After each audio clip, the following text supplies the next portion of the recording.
Good morning, and welcome to our news flash of the Strategy 22 project. My name is Antti Nyqvist. I'm a General Secretary of Digipooli, and we are with this Strategy 22 project on a quest to find ideas for companies to support their strategy work to improve in cybersecurity and digital safety of companies. And I'm here with... Thank you, Antti. So good morning also on my behalf. I'm Teemu Eronen. I'm representing Wärtsilä here. My duties there are to be the director for the cyber operations. And this idea came actually from Kirsi and Antti to have a little bit different approach that we have had with Wärtsilä, which gives me an opportunity to give the floor to Erika. And Erika, please introduce yourself. Hello, everyone. I'm Erika Suerz, and I'm the Cyber Engagement Director for Wärtsilä, working clearly hand in hand with Teemu, and very, very happy to share whatever wisdom or interesting points and takeaways today with you. Yeah. The idea that Wärtsilä has had here is something quite unique. I think it's anyway a topic that many companies have considered over the years. But what was the kind of the first idea on what were you trying to achieve, and how did you end up recruiting, for example, Erika? So it all came to us in a management team. We realized that we were not able to touch the hearts and minds of people within the cyber topics. We reached and we did our best to have a proper messages. We wrote articles, published notifications, but the way we did it with our professional background was not enough. So we were not able to create enough interest, and we were not able to help people to have a cyber as a civil skill, which is of course very important for a company about 20,000 people with a global presence in 200 locations, 70 countries. So our capabilities and reach to engage people was not enough within that professional team. Yeah. Okay. Well, yeah. And did you have any other kind of alternative solutions to reach the end results that you wanted before? We did, definitely we did. We started to have a very active role in a communication, together with the communication branding actually. But because we are the content creators, we have that substance and knowledge, what we want to share, whether it's about the threat, cyber threats, or even about the possible attacks we face, we still lack the capability to make it as a story, as a narrative for people to read it through and get a hold on the story. Themselves in it. Exactly. Yeah, I understand. Yeah. So and then you ended up recruiting Erika. So we ended up recruiting Erika, and she joined us in September, and she came in like a storm. So we had a October, Cyber Month for the October, and the results were very impressive. So everybody, including Erika within the cybersecurity management team, but also in our senior management team and even from the board of directors level, understood that this is now the right thing to do. We did the right things. So Erika, when you joined, what was the starting point of your work? So I need to say first that I'm not a cyber expert myself. So many of the things that maybe the employees and people around were experiencing or detecting, finding as barriers to connect with cyber were something that I could very well relate with. So the initial step was exactly that, understanding what are the organizational barriers to engaging with cybersecurity. So for example, the fact that cyber is typically pretty intangible, so it's quite difficult for many to grasp concretely. Teemu just mentioned language, so cyber taxonomy. If you don't speak cyberese, then it's a bit difficult to understand.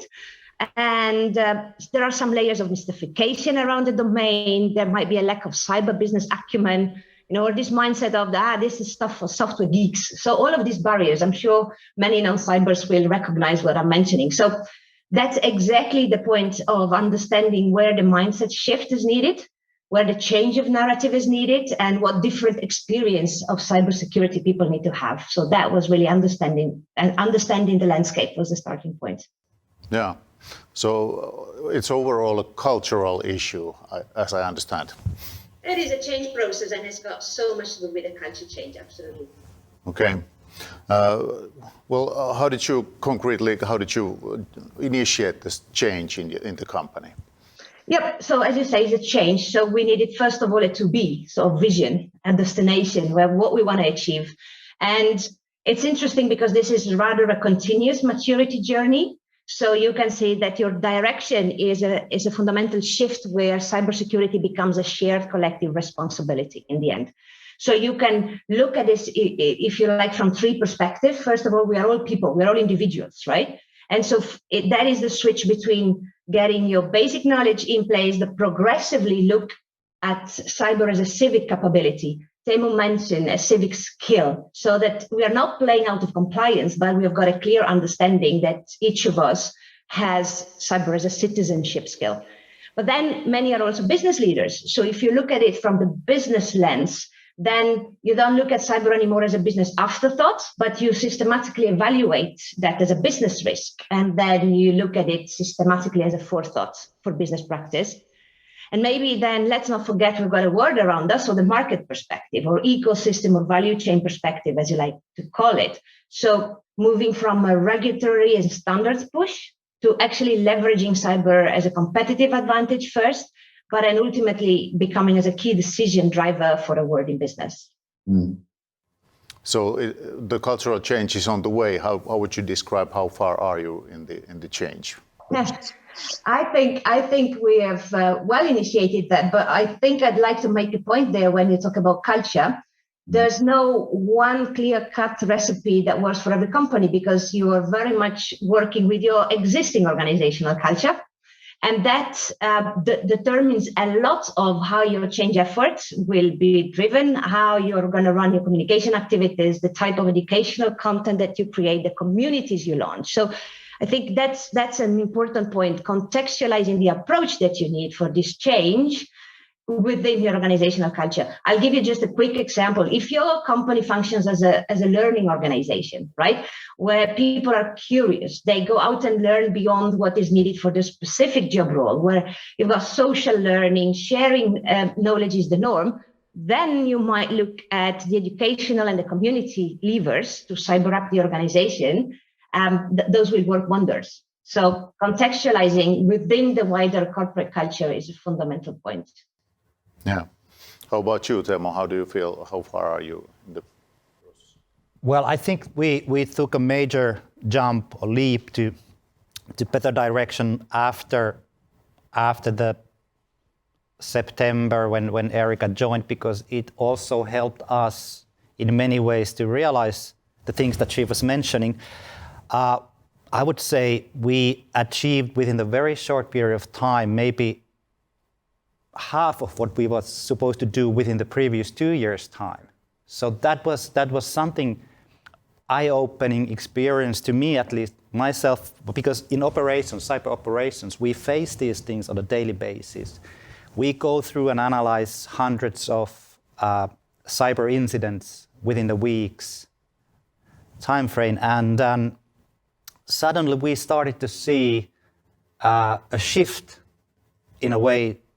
People, Wärtsiläns, were in touch with us. So it had an impact, and obviously I believe that, and it gave me, at least to myself, the confidence that we are on the right track in order to be at the same level as we define, for example, Wärtsilä strategy. So by 2030, Wärtsilä is aiming to be a carbon neutral company, which means that the digitalization has a huge role, and that leads to the role of cyber being one of the major pillars to help that. So I saw that within the next 3 to 5 years' time, we actually might be capable of doing that and calling ourselves a technology company or digital company. Yeah, sounds impressive anyway. Well, that sounds like something that is taking this kind of closer to the strategy work of your company. How is this all related to the strategy work that you do? Well, I think we defined our mission already 3-4 years ago. It hasn't really changed, but now we have additional element there to help us, which is engagement, awareness, even improving civil skills, if you will, on people's private life. So it's not only about working in Wärtsilä environment or our ecosystem. It's also a lot about how people are dealing with their digital presence in health issues, reporting sicknesses to the doctor by using digital applications, or banking, social media, everything else. So, Erika, you might have something to add there about the strategy as well. Yeah, I'd like actually to build on your point, Teemu, there, where we look at people as whole. So we don't look as employees or business leaders separately from individuals who have, a private and a separate professional life. Behaviors, we're talking about behaviors here. And fundamentally, what you adopt as practices, the level of awareness and the level of alertedness that you have in your private life, it just goes hand in hand with the behaviors you have at work. And therefore, I think this is a fundamental point when we look at digitization part of strategy. It's about a mindset and behaviors that are 360 encompassing. So not really sectioned to only when you're here and you work in cyberspace, and when you're home, you're someone else behaving differently. That's not really the case. Yeah. Basically, you're affecting the personnel's behavior, whether they're at work or at home. So, yeah, that's quite significant when it comes to security and safety in digital domain. Is there anything to learn or share from the experience so far that you have had during this journey? Yeah, I think I'd like to share 3 things. I think one I'd summarize as in engage with people rather than talk at them. I think we mentioned communication as a fundamental point here. So when this means communicating concepts that are understandable without dumbing them down, mind you. I mean, it's just striking the right balance between what you call technical rigor, but without overwhelming people with complexity. So we leave cryptic jargon to cyber experts. We aim for metaphors, storytelling, analogies, something that people in our global communications, we've totally banned cyber jargon. We are referring to cyber scenarios that people can relate to also in their private life, as we just mentioned. We use storytelling to make cyber news more accessible and relatable. Maybe another one, it's a both-end approach. So to alarm without creating alarmism.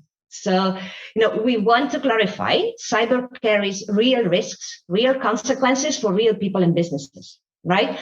But at the same time, the cyber issues need to be felt manageable and empowering.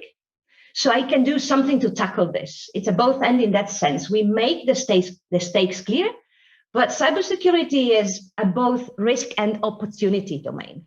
So I think when we mentioned the cyber awareness campaign, that's when we also want to share what can everyone practically do to secure their interactions in cyberspace rather than just be alarmed and scared. And maybe the last one I'd like to leave you with is something that Teemu mentioned, hearts and minds. I think is the most important one. So when we are able to understand the context, connect with empathy with the different people, and we then are able to find what are the emotional as well as rational ways in or levers that enable us to have a meaningful dialogue around the topics of cybersecurity, that's where we're able to deliver value, because we speak to the hearts and not only to the minds. Yeah. So it's largely about the communication issue within the company and perhaps even outside the company if I get this correctly. A bonus question here is that how much resources do you have to do this? Are you working on this alone, or do you have a big team to do this? Or are you cooperating especially with the PR section of the company? So this is entirely a team co-creation. This cannot be done in isolation in any way. You need to listen, test, go out and pilot and speak to those people that you're trying to engage with. You need to test your assumptions. You need to engage your cyber technical experts from all across all the teams, partner with HR, partner with L&D, partner with comms. So it's completely impossible to achieve alone. So in that sense, you need to also build your coalition to drive it. This truly sounds something that at least we feel that every Finnish company should be considering to do, whether they're big or small. They should start discussing with the personnel about these issues with their language. So, yeah. Okay, I think we have quite well covered the topics that we had in mind, and hopefully this has given some information to the listeners that we have and watchers that we have, and have a safe year 2022. Thank you. Thank you.